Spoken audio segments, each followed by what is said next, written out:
시청자 여러분 안녕하십니까? 2월 22일 목요일 굿모닝 YTN 1부 시작합니다. 먼저 주요 뉴스 보고 오겠습니다. 서울 등 중부와 경북 북부에 대설특보가 내려진 가운데 많은 눈이 오고 있습니다. 서울시는 제설 대책을 2단계로 높이고 출근 시간대 지하철과 시내버스 집중 배차 시간을 30분 연장하기로 했습니다. 전공의들의 집단 행동이 본격화하면서 10명 가운데 7명이 사직서를 내고 이 가운데 상당수가 병원을 떠난 걸로 나타났습니다. 정부는 주동자는 물론 배후 세력까지 원칙적으로 구속 수사하겠다며 강경 대응 방침을 거듭 천명했습니다.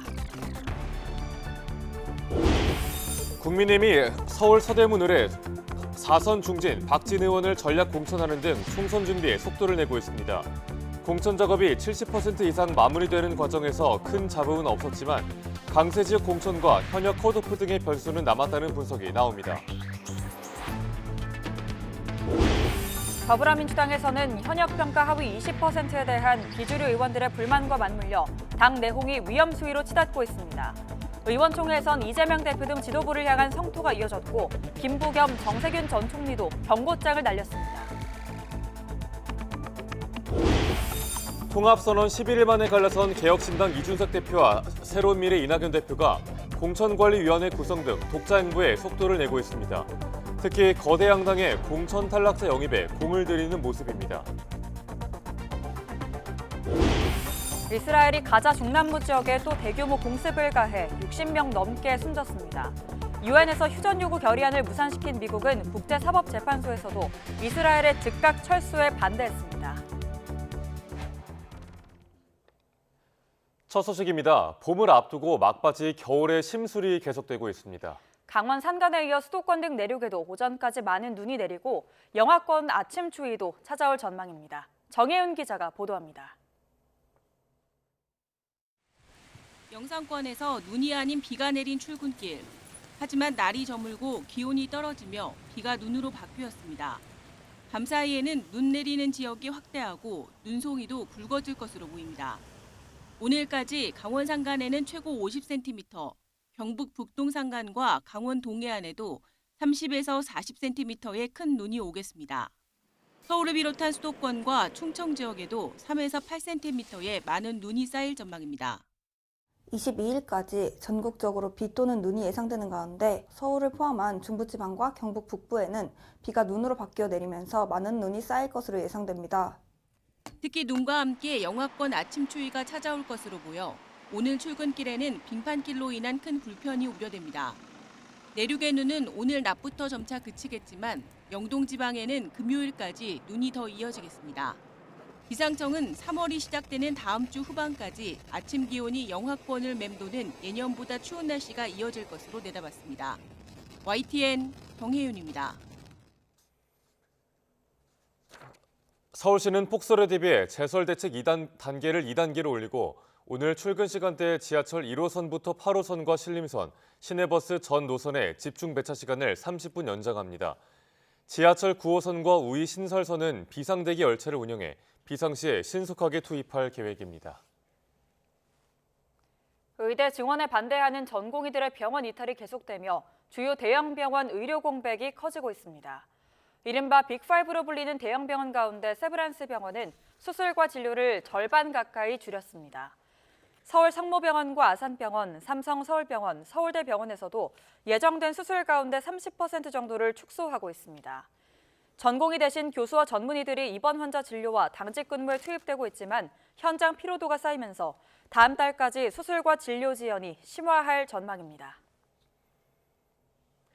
정부가 전공의 집단 사직을 주도한 주동자는 물론 배후 세력까지 원칙적으로 구속 수사하겠다며 강경 대응 방침을 거듭 천명했습니다. 다만 집단 행동에 가담했더라도 조기에 복귀할 경우 기소 유예 처분 등 선처를 하겠다고 강조했습니다. 김태원 기자입니다. 전공의들이 집단 사직으로 의료 현장을 떠난 지 하루 만에 정부가 범부처 공동 대응에 나섰습니다. 법무부와 행정안전부, 대검찰청과 경찰청은 합동대책회의를 열고 의료계가 독점적 기득권 지키기에 급급하다며 법과 원칙에 따라 엄정하게 대응하겠다고 재차 경고했습니다. 항암 치료나 응급 수술이 연기되는 등 중증 환자 치료에 차질이 발생하고 있습니다. 국민의 생명과 안전을 볼모로 하는 집단 행동은 어떤 이유로도 정당화될 수가 없습니다. 불법 집단 행동을 주도한 의사들은 물론 사직과 진료 거부를 부추기는 배후 세력도 엄단하겠다며 원칙적으로 구속 수사하겠다고 밝혔습니다.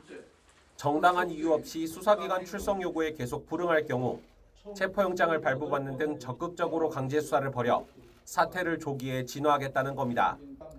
또 환자에게 피해가 발생한다면 모든 법률과 사법 조치를 동원해 가장 무거운 책임을 묻겠다고 압박했습니다.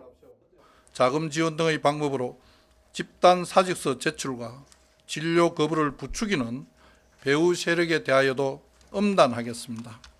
적용 가능한 모든 법률과 사법적 조치를 강구하여 집단 행동이 아닌 자발적으로 사직에 가담했다고 주장하며 업무 개시 명령을 거부하더라도 예외 없이 정식 재판에 넘기고 의료 공백을 방조한 의료기관 운영자도 법적 책임을 지게 할 거라고 설명했습니다.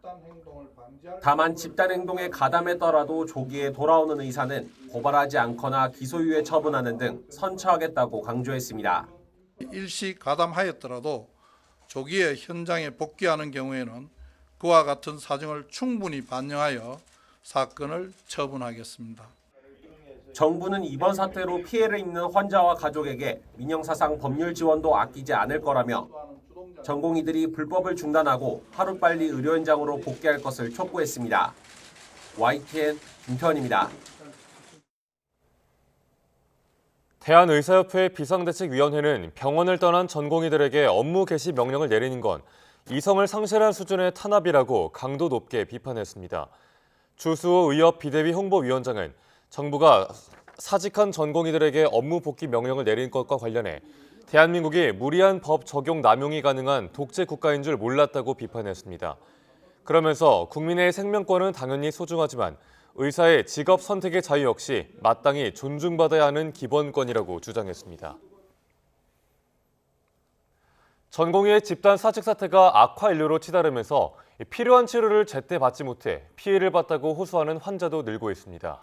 의료 공백을 초래한 의료진이 환자 피해 손해배상 책임을 진 사례가 있긴 하지만 실제로 배상을 받기까지는 넘어야 할 관문이 많습니다. 김철희 기자가 보도합니다. 전공의들이 근무지를 집단 이탈하면서 곳곳에서 진료 차질에 따른 불만을 토로하는 목소리가 늘고 있습니다. 의료 갔다가요 다른 데로 전원 이번 식으로. 만약 수술이나 진료 접기를 놓쳐 환자에게 피해가 발생하면 병원이나 의사에게 민사상 손해배상 책임을 물을 수 있습니다. 실제 법원은 지난 2004년 병원 권유로 담체관 조영수를 받은 뒤 복통으로 소하다 사망한 환자 유족에게 병원이 배상해야 한다고 판결했습니다. 당시 재판부는 의약분업 사태로 전공의들이 파업 중이었던 상황을 지적하며 설명 의무를 다하지 않는 병원 측이 배상 책임을 진다고 판시했습니다. 지난 2007년엔 간암 환자가 병원 노조 파업으로 정해진 날짜에 수술받지 못해 병세가 나빠졌다며 병원에 손해배상을 청구했는데 병원이 1,000만 원 조정안을 제안해 양측이 수용한 사례도 있습니다. 다만 이 같은 판례에도 환자 개인이 전공의 집단 사직에 따른 피해를 온전 인정받긴 만만치 않다는 게 법조계 의견입니다. 무엇보다 소송을 제기한 환자가 직접 전공의 사직이 불법이란 점을 입증해야 하고 이 불법 행위와 환자의 건강 악화 사이에 뚜렷한 인과관계가 있다는 것까지 증명해야 합니다. 결국 누가 봐도 명백한 과실이 아니라면 손해배상 청구가 받아들여질 가능성이 크지 않은 겁니다.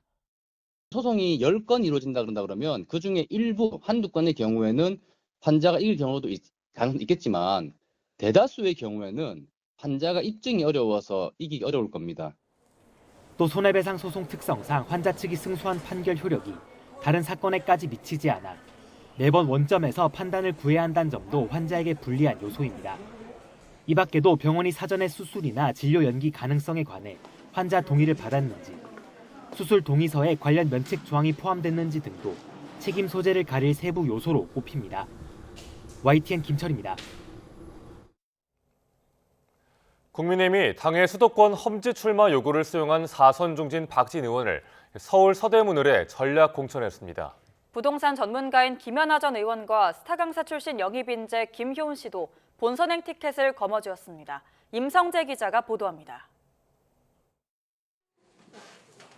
지난주 면접을 마무리하고 공천심사 반환점을 돈 국민의힘이 남은 지역구 89곳 가운데 20곳의 심사 결과를 발표했습니다. 3개 선거구에 단수 추천 후보를 선정했습니다. 13개 선거구는 경선 지역으로 정했습니다. 4개 선거구는 우선 추천 지역으로 선정하여 후보를 의결하였습니다. 예상대로 서울 서대문을에는 윤석열 정부 초대 외교부 장관을 지낸 사선 중진 박진 의원이 전략 공천됐습니다. 험지 출마를 받아들인 PK 지역 낙동강 벨트 중진 3명이 지역구 재배치 이후 공식 후보로 확정된 것과 같은 절차를 밟은 겁니다. 스타 강사 레이나로 알려진 김효은 씨와 박진웅 전 대통령실 행정관, 박용호 전 대통령 직속 청년위원회 위원장 등 3명도 이름을 올렸습니다. 1기 신도시 이슈가 있는 경기 고양정엔 당내 부동산 전문가로 꼽히는 김연아 전 의원이 경선을 치르지 않는 단수 후보로 정해졌습니다. 불법 정치자금 수수 의혹으로 당원권 정지 3개월 징계를 받은 이력이 있지만 문제될 게 없었다는 게 공관위의 판단입니다. 1년 반 전부터 당내 문제로 민원이 제보돼서 여러 차례 조사를 했습니다. 문제될 만한 특별한 사안이 발견되지 않았기에 강세 지역인 대구 경북 지역에선 현역 의원이 대거 경선을 치르게 됐습니다. 대구 동구을에선 이례적으로 강대식 의원과 조명희 의원 등 현역 2명이 포함된 5인 경선 대진표가 짜였습니다. 수성을에선 이인선 의원이 김대식 전 대통령 직속 국민통합위 위원과 맞대결을 펼쳐야 합니다. 인천과 대전, 경기 강원 충북 경남 지역 11곳 역시 본선에 앞서 내부 경쟁을 거치게 됐습니다. 70% 이상 마무리된 국민의힘 공천 작업은 그동안 큰 파열음이 없었다는 게 대체적인 평가입니다. 하지만 공천이 곧 당선으로 직결될 가능성이 큰 서울 강남권과 TK 지역 등의 빈 곳은 물론 현역 컷오프 변수가 여전해 남은 심사 결과에 당합밖에 관심이 쏠리고 있습니다. YTN 임성재입니다. 국민의힘은 오는 26일부터 이틀 동안 강세 지역인 영남권 포함 25개 지역구를 대상으로 총선 후보자 선출을 위한 2차 경선을 진행한다고 밝혔습니다. 2차 경선 지역은 김기현 전 대표와 박매구 전 울산시장이 맞붙는 울산 남구를 비롯해 부산과 대구, 경북, 경남 등 영남 지역 19곳이 포함됐습니다. 이 밖에 김은혜 전 대통령실 홍보수석과 김민수 대변인이 겨루는 경기 성남 분당을과 서울 송파병, 대전, 세종, 강원 등 6곳이 그 대상입니다. 2차 경선 결과는 오는 28일 발표됩니다. 더불어민주당이 친문 핵심 임종석 전 대통령 비서실장에게 험지 출마를 요구했습니다. 현역 평가 하위 20%에 대한 비주류의 불만과 맞물려 당 내홍이 위험 수위로 치닫고 있습니다. 이준엽 기자가 보도합니다. 임종석 전 실장이 도전장을 낸 서울 중성동갑은 민주당의 대표적인 전략 선거구입니다. 하지만 두 차례 이뤄진 전략공천 발표에서도 임 전 실장의 지역구는 포함되지 않았습니다. 공천장을 줄지 아니면 컷오프할지 결정 자체를 미루고 있는 겁니다. 영입 민재를 중심으로 4개 선거구에 대한 전략공천을 의결하였습니다. 3건의 후보 추천 그리고 이 한 건의 전략 경선을 의결해서 계파 갈등의 뇌관이 될 수 있다는 걸 의식한 조치로 보이는데 물밑에선 조율 작업이 이뤄졌습니다. 야당의 험지로 꼽히는 서울 송파갑 등에 출마를 요구한 것으로 확인됐습니다. 당의 전략 자산에 아주 유능한 분들은 각 축선별로 저희들이 그 지역 여타 지역에 미치는 파급효과가 크기 때문에 임 전 실장은 거절 의사를 밝혔는데 비슷한 요청은 다른 인사도 받은 것으로 전해졌습니다. 86 운동권 핵심 주자인 이인영 의원에게 기존의 서울 구로갑 대신 여당 현역 의원이 버티는 충북 충주 출마를 권유한 것으로 YTN 취재 결과 파악됐습니다. 이 의원 역시 거부한 것으로 알려졌습니다. 이재명 대표로부터 직접 불출마를 종용받았다며 반발한 문학진 전 의원은 아예 경선 대상에서 배제된 상황.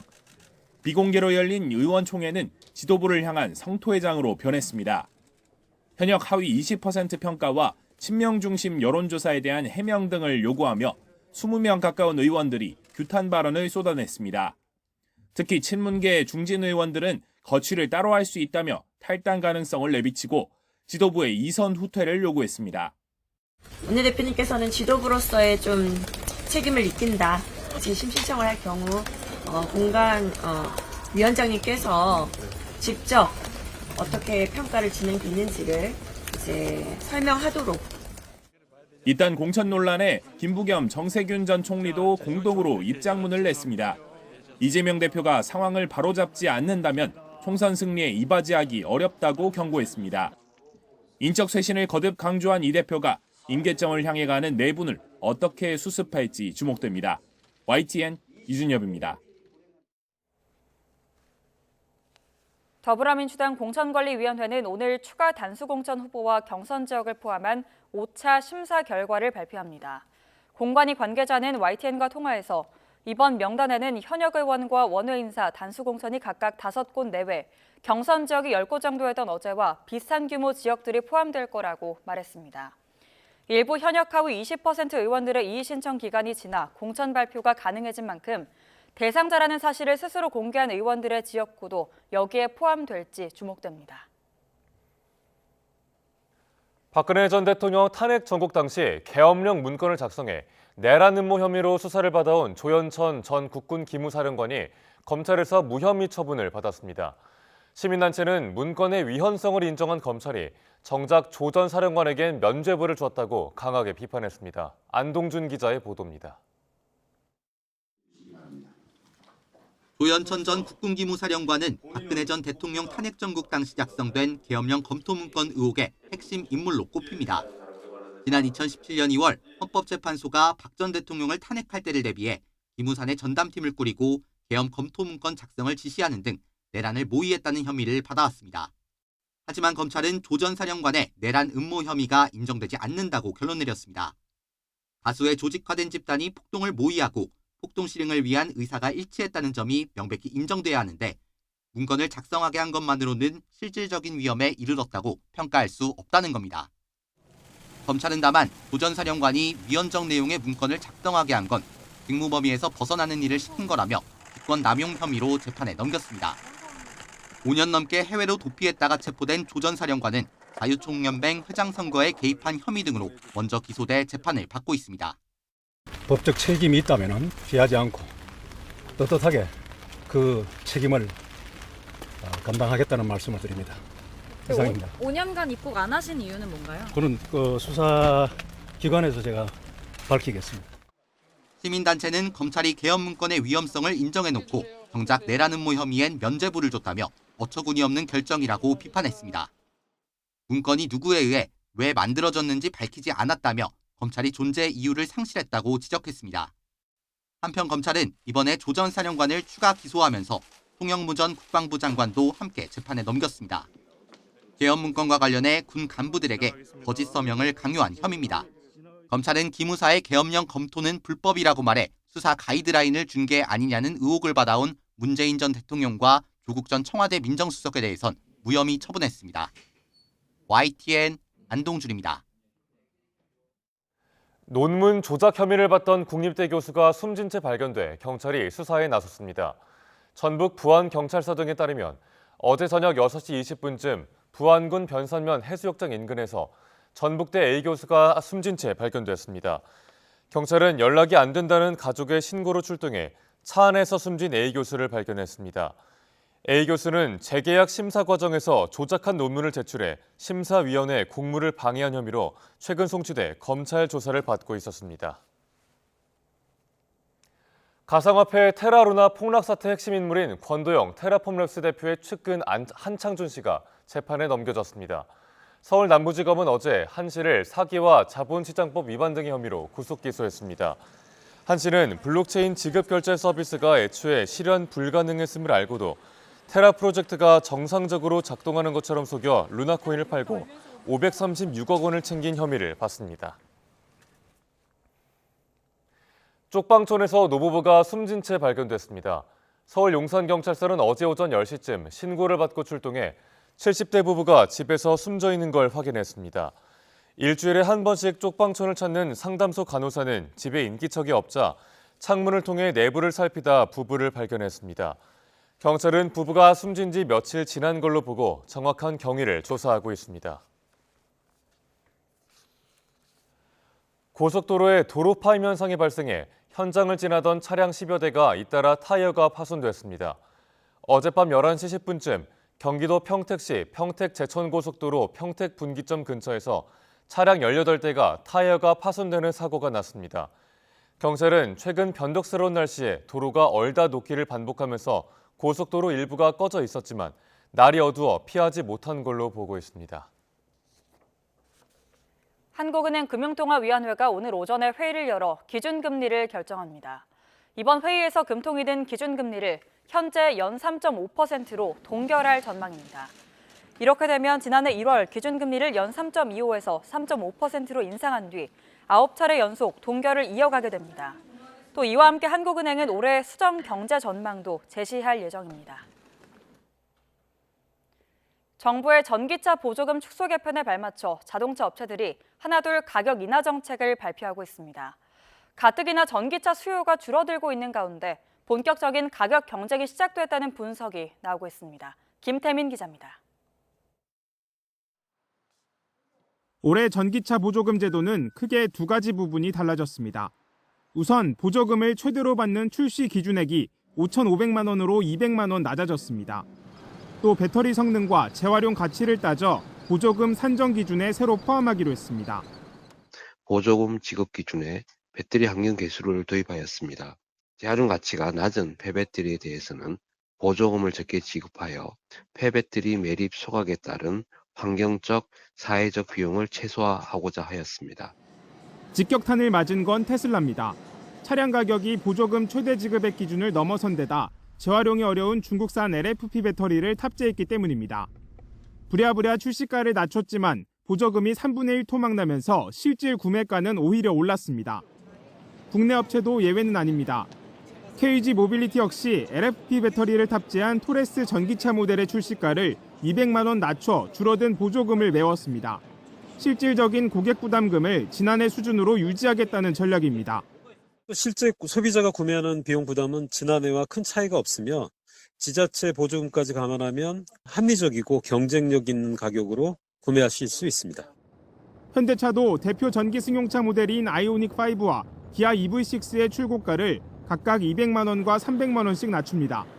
정부가 차량 할인 금액의 일부를 보조금으로 추가 지원하는 방안을 추진하면서 가격 인하에 동참한 겁니다. 보조금 제도에 따라 전기차 가격이 전보다 크게 출렁이는 건 시장 수요가 둔화하고 있기 때문입니다. 올해 전 세계 전기차 판매 성장률이 지난해 절반을 조금 넘긴 19% 수준에 머물 것으로 전망되면서 가격 인하 움직임이 본격화하고 있습니다. 여기에 올해 안에 중국산 저가 전기차까지 국내 시장에 뛰어들 것으로 보이면서 가격 경쟁은 더욱 치열하게 이어질 것으로 보입니다. YTN 김태민입니다.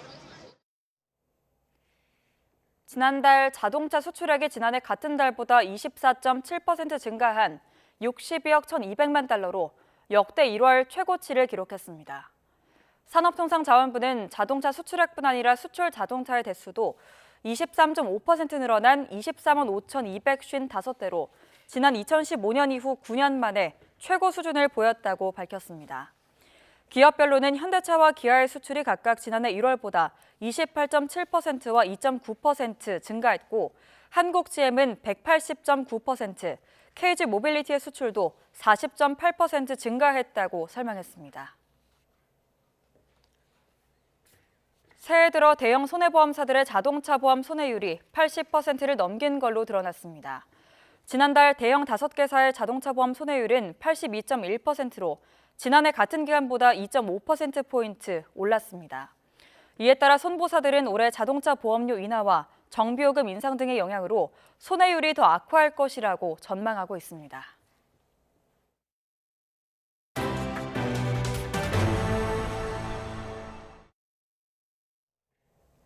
뮌헨 안보회의에 참석차 유럽으로 날아간 왕이 중국 외교부장이 각국 정상들과 잇따라 만났습니다. 네, 모두 지난해 중국을 방문했던 유럽 정상들이어서 시진핑 주석의 서유럽 답방 가능성도 제기되고 있습니다. 베이징에서 강정규 특파원이 보도합니다. 미국 주도의 디커플링 압박이 한창이던 지난해 4월 실리외교 차원에서 방중한 마크롱 프랑스 대통령. 시진핑 주석도 몸소 광저우까지 배웅을 나가는 모습을 보여주며 서방 진영에 균열을 냈습니다. 에어버스 여객기 160대 구매 계약을 비롯해 선물도 두둑이 챙겨줬습니다. 我愿同习近平主席继续保持密切战略沟通，期待并欢迎习主席明年再次访问法国。 프랑스와 수교 60주년을 맞아 올봄 시진핑 주석의 답방이 이루어질 거란 전망이 나옵니다. 왕이 외교부장이 민회 안보회의 참석 후 파리를 방문한 것도 사전 준비 과정으로 풀이됩니다. 왕 부장은 프랑스 대통령실 외교보좌관과 전략 대화에 이어 마크롱과도 만났습니다. 이에 앞서 독일과 스페인에서도 올라프 숄츠, 페드로 산체스 총리와 잇따라 회동했습니다. 모두 작년 베이징을 찾았던 유럽 정상들로 시 주석의 답방이 서유럽 순방으로 확대될 가능성도 열려 있습니다.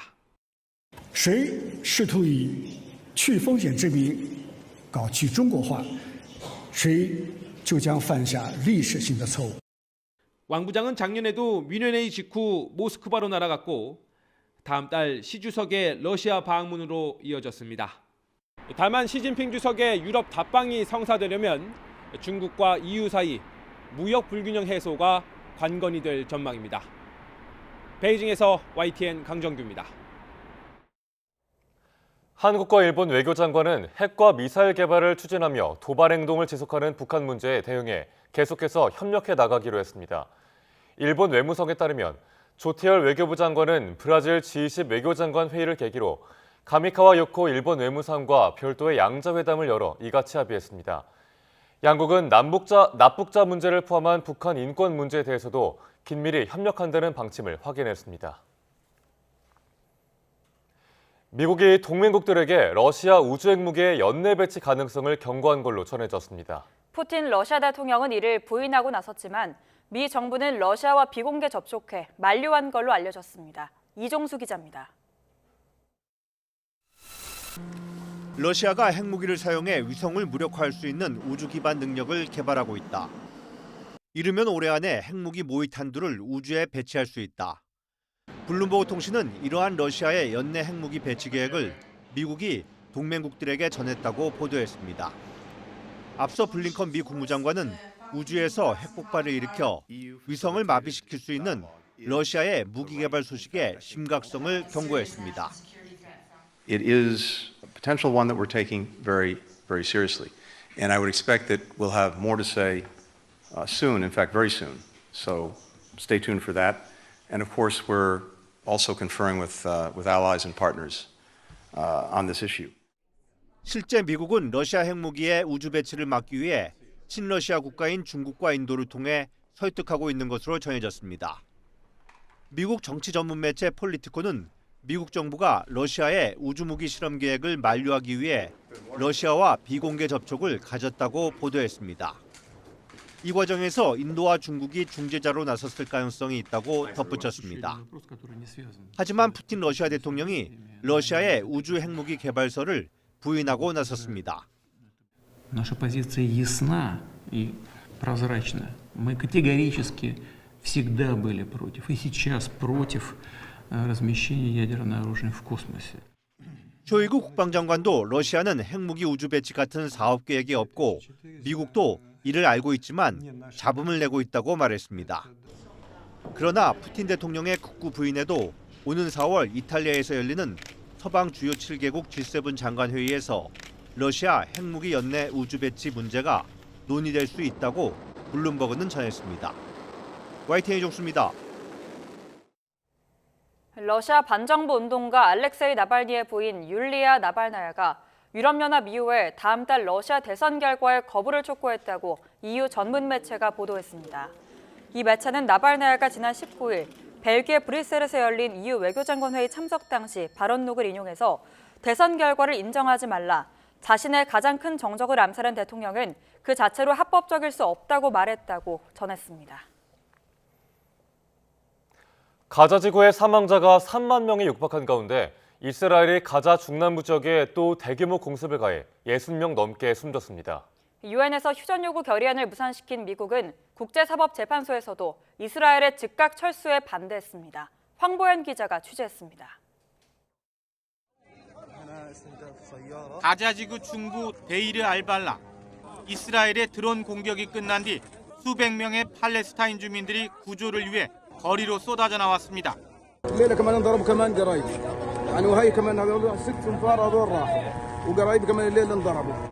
밀려든 부상자들로 부근 병원은 정신을 못 차릴 지경입니다. 바닥은 흰 천으로 덮인 수십 구의 시신으로 가득합니다. 100만 명이 넘는 피난민이 몰려있는 남부 라파의 한 주택가도 폭격을 맞았습니다. 집안에 있던 교수 부부와 자녀, 손자까지 모두 8명이 희생됐습니다.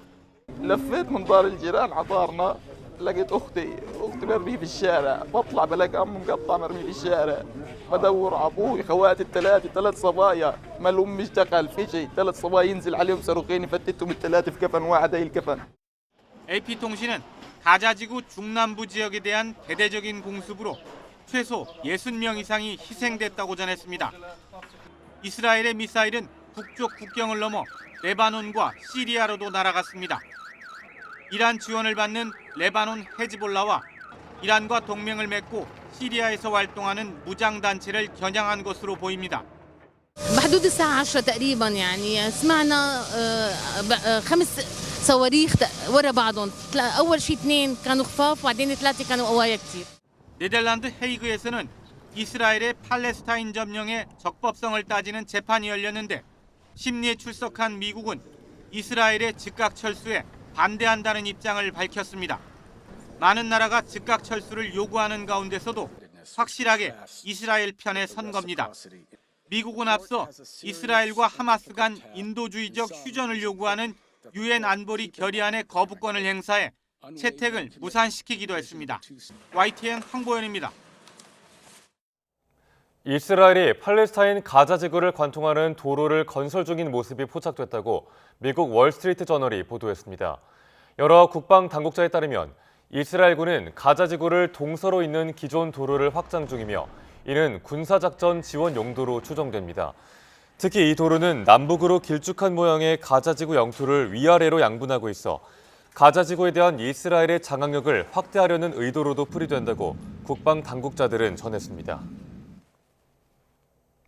중국에서도 많은 눈이 내려 곳곳에 비상이 걸렸습니다. 사흘째 이어진 기습적인 한파와 폭설에 베이징 등 주요 도시들이 마비됐는데 오늘도 그 여파가 이어진다고 합니다. 신웅진 기자가 전해드립니다. 규소 기둥이 맥없이 무너져 버렸습니다. 현지 매체들은 사고 직전 이 지역에 폭설이 내렸으며 다친 사람은 없었다고 보도했습니다. 장수성 수첸현에서는 제1인민병원의 지붕이 붕괴했습니다. 병원 측은 거센 우박 때문인 것 같다고 보고했습니다. 갑작스러운 한파와 폭설로 중국에 비상이 걸렸습니다. 중국 중앙기상대는 한파와 강풍, 결빙, 대류성 기상, 국지성 강수, 안개 등 6개 부문의 경보를 사흘째 발령했습니다. 남부지방은 대부분 저온 현상이 일어나 기온이 평년보다 6에서 12도 내려가고 구이저우성과 후난성 등에서는 20도 이상 떨어질 수 있다고 전했습니다. 산둥성과 화난성 등 중동부 지역과 충칭시, 스촨성 등 서부 지역에는 3에서 7cm, 많게는 10cm 이상의 눈이 예보됐습니다. 베이징 등에는 폭설이 내렸고 일부 지역에서는 우박과 폭우가 쏟아졌습니다. 这次降雪的雪量目前是不均匀，呈现南部大，北部小一些，南部已经达到暴雪量级。目前全市投入人力6.3万人，车辆是7630台左右。 엄청난 눈으로 고속도로가 폐쇄되는 것은 물론 항공과 철도의 운행이 중단되기도 했습니다. 폭설과 강풍이 겹친 산시성 양취안에서는 버스 노선 62개가 중단됐고 장수성 쉬저우는 어제 하루 시내 유치원과 초중학교가 휴업했습니다. 중국 기상당국은 오늘까지 한파의 영향이 이어질 것으로 전망했습니다. 이런 가운데 신장 위구르 자치구에서는 1m 이상 쌓인 눈 속에서 늑대들이 생존을 위해 굴을 파며 이동하는 진귀한 모습이 공개돼 눈길을 끌기도 했습니다. YTN 신홍진입니다.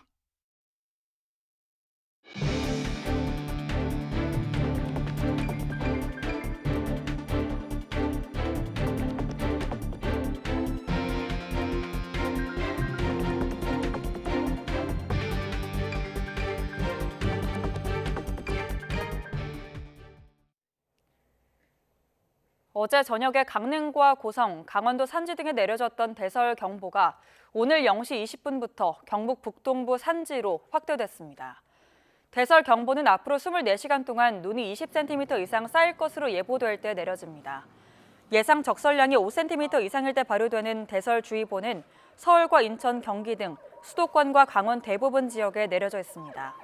이 밖에 충주, 제천 등 충북과 천안, 아산 등 충남 일부 지역, 그리고 상주, 문경 등 경북 북부 지역에도 대설주의보가 내려졌습니다. 전공의들이 사직서를 제출하며 가장 우려가 커진 이들은 치료가 시급한 중증 암 환자들입니다.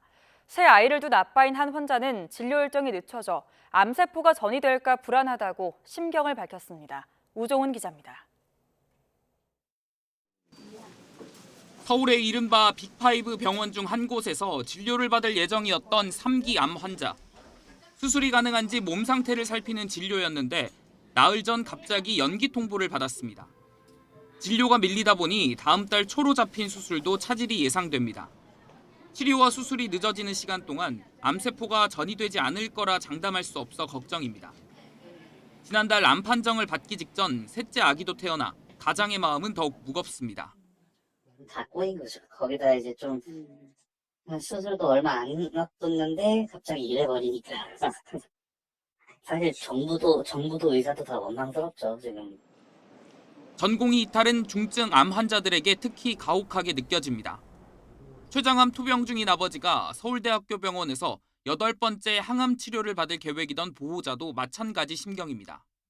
아버지가 수술받겠다는 일념으로 2주에 한 번씩 진행되는 치료를 견뎌왔고 병은 환자를 기다려주지 않는데 치료의 골든타임을 놓치는 건 아닌지 참담하다고 전했습니다.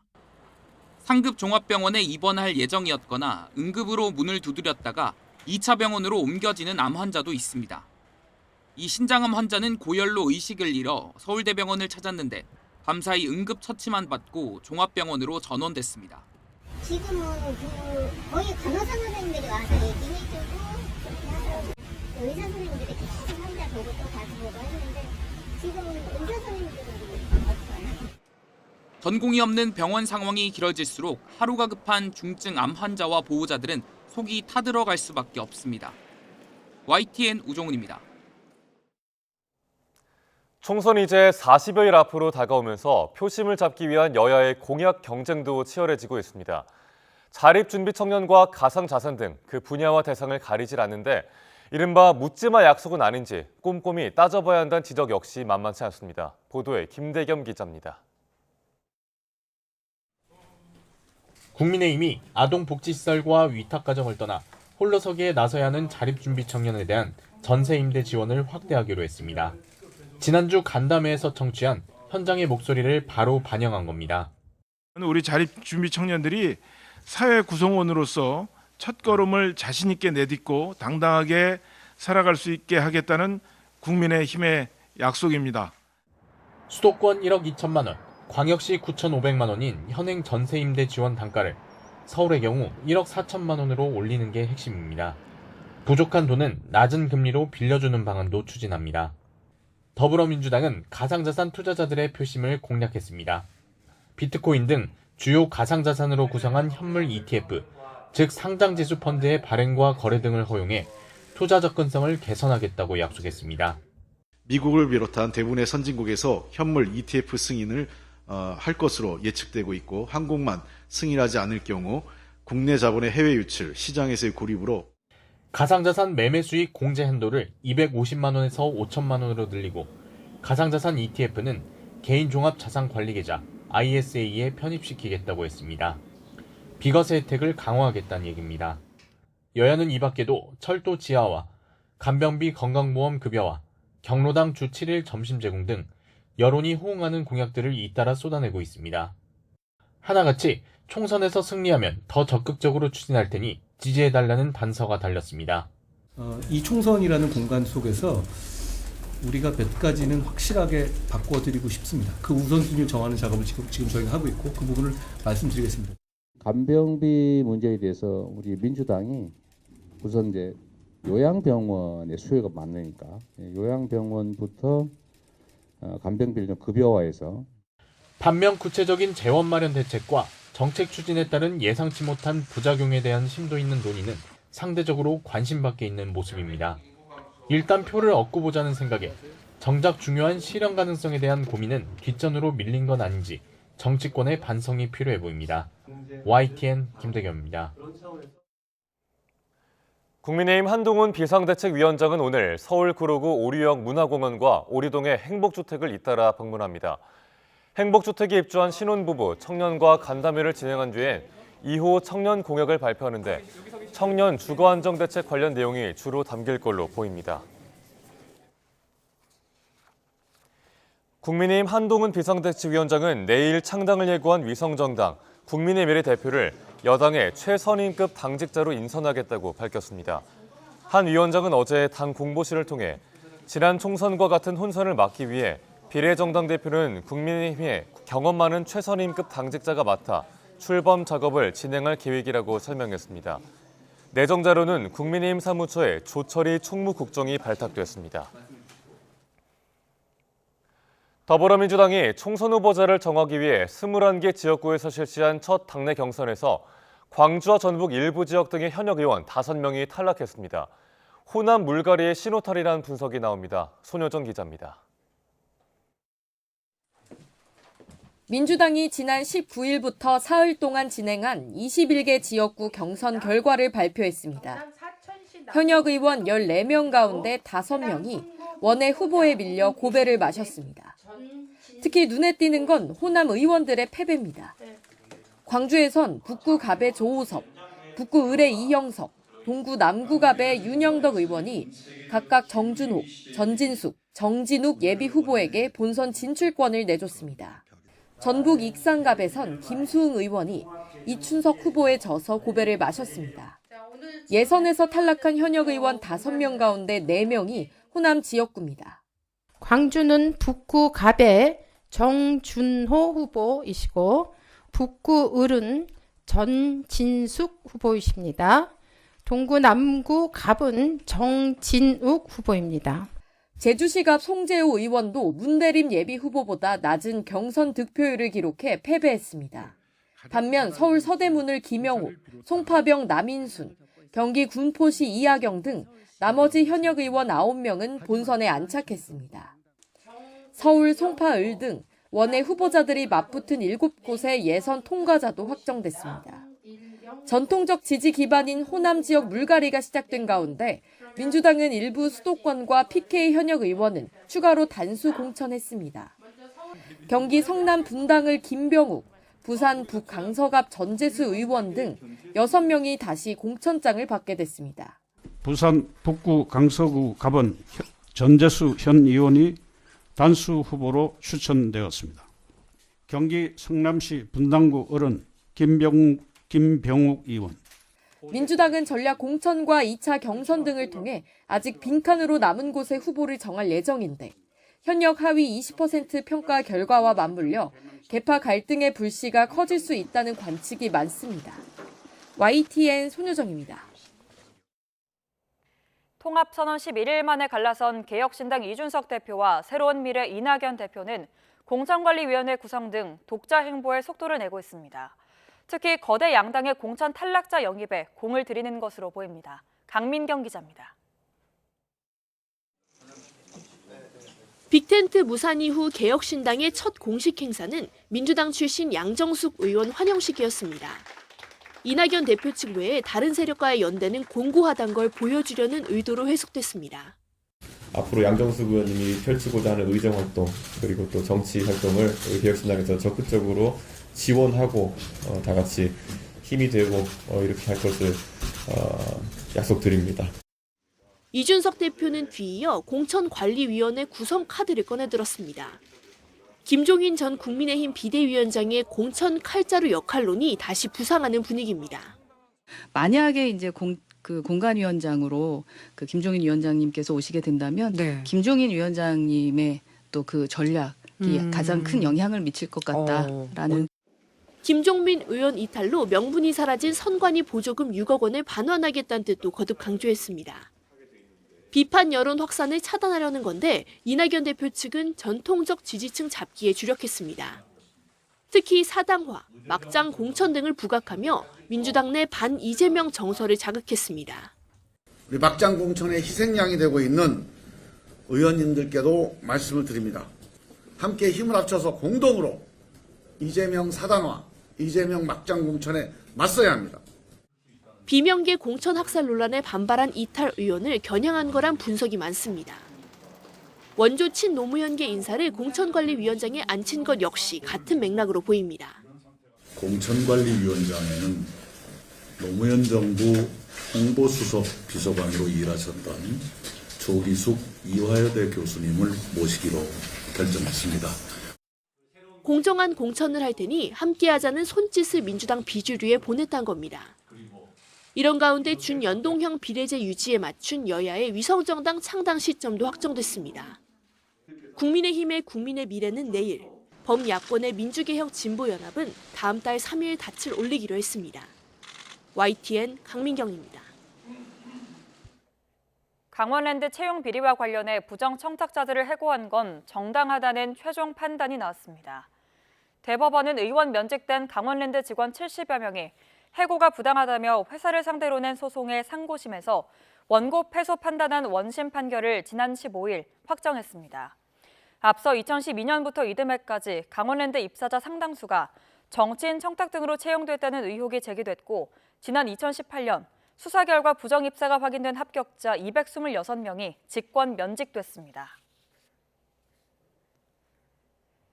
1,000억 원대 분식 회계와 수백억 원대 횡령, 배임을 저지른 혐의로 기소된 대우산업개발의 이상영 회장이 법원에 보석 신청을 냈지만 받아들여지지 않았습니다. 어제 서울중앙지방법원은 이 회장 측이 도주나 증거인멸 염려가 없다며 보석 신청을 했지만 이를 기각했습니다. 또 이와 함께 기소된 한재준 전 대표의 보석 신청도 마찬가지로 허가하지 않았습니다.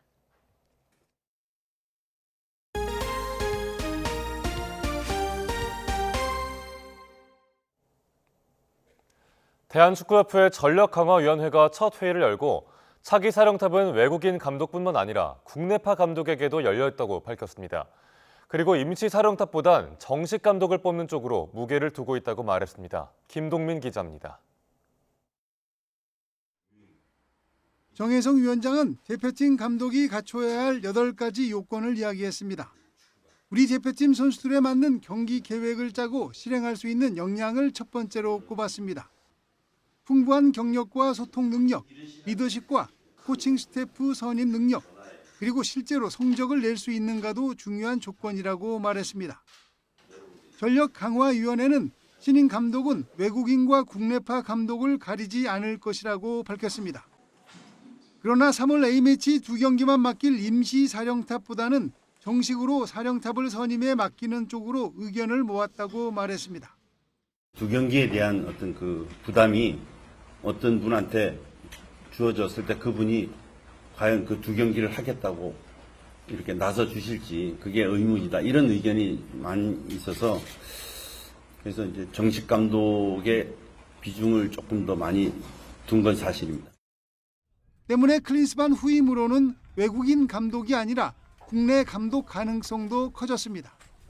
3월 A매치를 정식 감독으로 치르게 한다면 외국인 감독보다는 국내 감독이 물리적으로 더 용이하기 때문입니다. 물론 3월 A매치를 감독 없이 치를 수도 있습니다. 전력강화위원회는 대표팀 선수 선발에 대해서는 신임 감독에게 일임할 것이라고 밝히면서 대표팀 선수 내부 문제에 대해서는 뒤로 물러섰습니다. 전력강화위원회는 오늘 토요일 2차 회의를 갖고 감독 후보에 대한 논의를 이어갈 계획이라고 밝혔습니다. YTN 김동민입니다. 아시안컵 축구대회에서 주장 손흥민과 물리적 충돌을 빚은 이후 거센 비판에 직면한 이강인이 손흥민을 직접 찾아가 용서를 구했다며 자신의 사회관계망에 사과문을 올렸습니다. 이강인은 손흥민을 런던으로 찾아가 긴 대화를 통해 팀의 주장으로서 짊어진 무게를 이해하고 자신을 돌아보는 시간을 가졌다며 흔쾌히 반겨주고 응원해준 손흥민에게 다시 한번 감사드린다고 적었습니다. 손흥민도 자신의 사회 관계망을 통해 이강인과 함께 찍은 사진을 게재하며 이강인을 너그러운 마음으로 용서해달라, 주당으로서 이강인이 좋은 선수로 성장할 수 있도록 특별히 보살피겠다고 적었습니다. 평균 나이가 60대인 만학도 99명이 고등학교 졸업장을 받았습니다. 올해 전국에서 최고령 졸업생인 91세 할아버지도 있었는데요.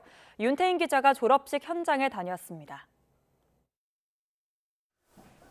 세월의 흔적이 가득한 얼굴에 돋보기 안경. 모자 밖으로 희끗희끗한 머리가 보이는 할아버지가 책가방을 메고 교실로 들어섭니다. 91살 김은성 학생의 마지막 등굣길입니다. 고마워서 2년 동안 형님 또 헤어지면 내가 찾아갈 거야. 고마워. 중학생 때 한국전쟁을 겪었고 장남이자 가장의 무게 때문에 학교 대신 일터로 나갔습니다. 놓았던 연필을 다시 잡은 건 불과 5년 전. 90을 바라보는 나이에 중고등학교 과정을 밟기 시작했습니다. 무려 70년이나 늦게 졸업장을 받으면서 올해 최고령 졸업생 반열에 올랐습니다. 핑계라고 생각하거든요. 왜냐면 의욕만 있으면 얼마든지 나이 관계없이 배울 수 있다고 생각돼요. 저는 아직 젊다고 생각하고 있었거든요. 아버지의 학부모 노릇을 한 아들도 감회가 새롭습니다. 힘들으시지 않을까, 연세도 있는데 그랬는데 2년 동안 정말 열심히 공부를 하셔가지고 졸업을 맞이하게 돼서 이제 아들로서 정말 존경스럽고 굉장히 감격스럽습니다. 졸업생 평균 나이 60대. 김 할아버지처럼 늦은 나이에 학업을 이어갈 용기를 낸 만학도들은 이 학교에만 170여 명에 달합니다. 만학의 길을 걷는다는 공통점 덕분인지 동기사랑 나라사랑 정신만큼은 젊은이들 못지않습니다. 많이 배우고 사랑스러운 정말 같은 동료이자 학우들이에요. 수업 시간에 질문도 진짜 많이 하셨거든요. 익살스럽게 즐겁게 하셨어요. 태양처럼 빛나는 졸업장을 손에 쥔 99명의 만학도. 누구는 영어 공부를, 누구는 대학 진학을. 졸업 뒤에도 만학도의 도전은 여전히 현재 진행형입니다. 항상 이 자리에서 언제나 기다리고 있을 테니까요. 힘들 때 저 찾아와 주시면 감사하겠습니다. 졸업 축하드립니다. 화이팅! YTN 윤태인입니다. 영화 듄2 홍보를 위해 내한한 티모시 샬라메가 한국을 다시 찾아 기쁘다며 소감을 밝혔습니다. 티모시 샬라메는 어제 듄2 개봉을 앞두고 가진 기자 간담회에서 한국 방문은 두 번째인데 전 세계 어느 곳보다도 환대해줘서 감사하다며 팬들을 향한 인사를 전했습니다. 함께 내한한 배우 젠데이아 콜먼 역시 팬들이 손편지와 직접 그린 그림을 주며 따뜻하게 반겨줬다면서 한국에 더 오래 머물고 싶다는 아쉬움을 드러냈습니다. 장애 아동들을 수차례 폭행한 혐의를 받는 30대 언어치료센터 재활사가 구속을 피하게 됐습니다. 수원지방법원 안산지원은 어제 언어치료센터 재활사 30대 남성 A씨에 대한 구속영장 청구를 기각했습니다. 법원은 A씨가 도주하거나 증거를 인멸할 우려가 있다고 보기는 어렵다고 판단했습니다. 모르는 여성의 몸을 몰래 촬영한 남성이 경찰에 체포됐습니다. 서울 중부경찰서는 지난 19일 불법 촬영 혐의로 40대 남성 A씨를 현행범 체포했습니다. A씨는 서울 중구 중앙시장에서 모르는 여성의 다리 등 신체를 몰래 촬영한 혐의를 받고 있습니다. 굿모닝 YTN 1부 마칩니다. 잠시 후 2부가 이어집니다. 함께해 주신 여러분 고맙습니다.